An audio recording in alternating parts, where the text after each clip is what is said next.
Hello everybody, welcome to Bad Big Games. I'm your host Joseph. Today we're going to be talking about the possible buyout of GameStop, what that means for the future of the company, and if this is truly the beginning of the end for the brick and mortar retailer. So with all that said, with all that out of the way, Future Joe, roll the intro.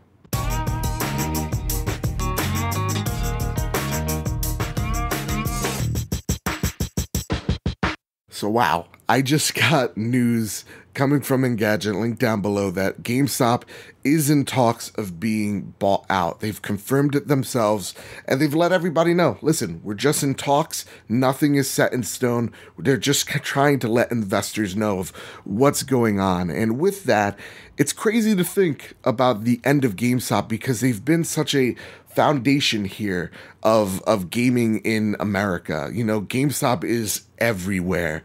And when I think of GameStop, I think of physical media. And I think of this generation when we predicted that this was going to be the last of the consoles, right? When we predicted that this was the last of the physical media as we know it. And one of those things came true. It looks like year in, year out, more and more people are switching to digital rather than physical because of that convenience factor. Like, for me, I love my physical stuff. I love opening that game case for the first time, ripping out the cellophanes, breathing in that new game smell that's probably super cancerous, opening up the case, seeing that disc, seeing what used to be the manual. There's no better feeling of when I was a kid coming home from GameStop and reading the back of the box as we were driving home. There's just something about physical media that I love so much, but even I have to admit, yeah, it's super convenient. I've switched from physical to digital when it comes to my Nintendo Switch because it's so portable. I don't want to be carrying a case full of games with me. I'd rather just have it right on the device. Even with the Xbox One, guys, you're not going to believe this. The first AAA game that I downloaded digitally was The Witcher 3, and I understood. Like, the convenience of buying digital is just so strong. It's just like, yeah, I can buy The Witcher in my underwear rather than go down to GameStop. And where their biggest problem is, you walk into GameStop and all the salesmen are super heavy-handed. At least that's the reputation GameStop has given off for the past few years now. Or hell, since the past 10 years, we've gotten, you know, do you want to pre-order this game? Are you sure you don't want to pre-order anything? Do you want this card? Now there's an elite version of this card. Do you want that? Do you want a warranty on this system? Are you sure you don't want a warranty on this system? Do you want this t-shirt along with it? You get the drift. GameStop's built this reputation of just being anti-consumer by just being so heavy-handed in their sales tactics. I gotta be honest, it's warranted. And seeing GameStop in their current health shocked me in the beginning, but then when you look at the outset, when you look outside, you see, whoa, yeah, no, they are in danger. Last year alone, they lost $100 million out of net profits. That's huge. We saw just in a few months after the new CEO came in, within 3 months, he stepped down. We've seen shakeups in the board of directors. Things aren't going the way GameStop planned. When you walk into a GameStop, not only do you get harassed by the staff, but there's so many things there. It looks like now a nerdy hot topic, right? We see this monument just dedicated to statues and Funko Pops. We see the t-shirts, lanyards. Hell, guys, you're not going to believe this. There was Harley Quinn underwear that you could buy at GameStop, at least the one I walked into. You've seen their acquisition of ThinkGeek and trying to merchandise every new game that comes out with some type of apparel.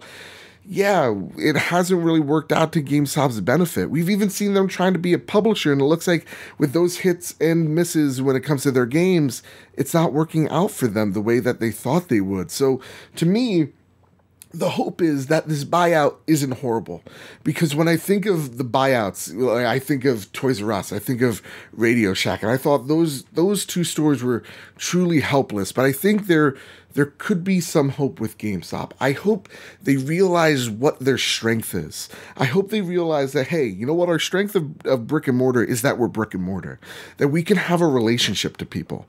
Like, there's 3 GameStops around me. One's 5 minutes away, one's 10 minutes away, one's 20 minutes away. I go to the farthest one because the people that work there are freaking awesome. I go in there and we have a great time. We talk about video games. They're nerds just like me. We're able to connect, but oftentimes we get this situation where I walk into GameStop and they have a line out the door because the guy's doing 8 things at the same exact time. I think GameStop needs to realize they need to focus on customer service. That's their biggest strength. Because to me, I don't want to go to Amazon. Amazon's been so hit or miss when it comes to their game shipping to me. It feels like 9 times out of 10. Like I ordered, what is it, Dragon Ball Z Fighters? That game came 2 days late. My day 1 edition game came in 2 weeks late. They've been so hit or miss with their deliveries when it comes to games, even outside, going into the UK and Ireland. I shipped some games out to people who won some prizes on the trophy room, and it took them a week and a half to get those items. It's ridiculous. And so with that, yes, I understand digital is a thing and it's happening whether you like it or not. And I know it's easy to cheer for the demise of GameStop because of how harmful they've been to consumers and even to their own employees. Me being an ex-employee, I've ranted about how they treat their employees like shit constantly. But there's the thing that people I don't think understand and why I get so frustrated is that when you root for the demise of GameStop, understand this. If they take the buyout and half of the board and the CEO go, guess what? They're still, they're out of a job, but they still get all that money. Out of the buyout, they're all going to give themselves bonuses while they jump out of the plane that is the golden parachute, right? They're all going to be safe at the end of the day. They're going to walk away with thousands, if not millions of dollars. The people that are truly affected are going to be the people who are the store managers, who are the assistant managers, the people that rely on GameStop to put the food on the table for themselves and their families. Those are the people that are going to be affected by this. And that's why, to me, it's hard to cheer the demise of GameStop, whether they earned it or not, because of the people who are going to be affected. It's the people who are forced to sell you on all those stupid pre-orders, on all those stupid warranties, the circle of life bullshit nonsense. Those are the people that are going to be affected. It's not the CEO or the board member. They're just people. And at the end of the day, that's what I think a lot of people are misconstruing here, is that it's about the people, and most of all, the mom and pop shops that are going to suffer too because of the growth of digital. What's going to happen to them? I've seen a lot of mom and pop shops actually move away from video games and more so towards cards and Magic the Gathering and Pokemon because they're afraid that, their businesses are in trouble as well if GameStop goes under. I don't think it's as black and white as so many people want to make it out to be, but with that said, that's what I have on the matter. That's my 2 thoughts. I'm conflicted because, I've had bad experiences at GameStop, way more than I'd like to count.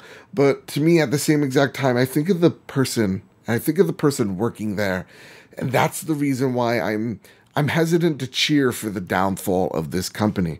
With that said, though, I want to know what your GameStop memories are. What do you feel about the company?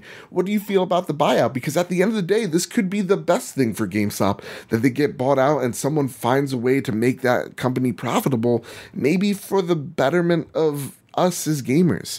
I want to know what you guys think of if GameStop goes. Where are you going to buy your consoles when they come out eventually? Let me know in the comment section down below where you'll turn to or what you have turned to a GameStop alternative. So with that said, here at Bad Bit Games, we're all about the conversation, whether that's Nintendo, whether that's Xbox, PlayStation, or even GameStop. Let me know how you feel about GameStop again down below. If you like this video, hit like, share, subscribe because it helps me out. It grows this big, beautiful family that is Bad Bit Games, and seeing the growth out of E3 week has been insane, and I want to thank every single one of you guys and gals who have supported and who have subscribed. Thank you all so very much. And I need to thank our Patreons over at patreon.com/makeusbetter for making me better day in, day out. That's no bullshit. That's all true. Thank you all so very much. Your generosity, it's crazy. Thank you all. With all that said, and with all that out of the way, keep your wits about you. Have a great one. Future Joe, get me out of here.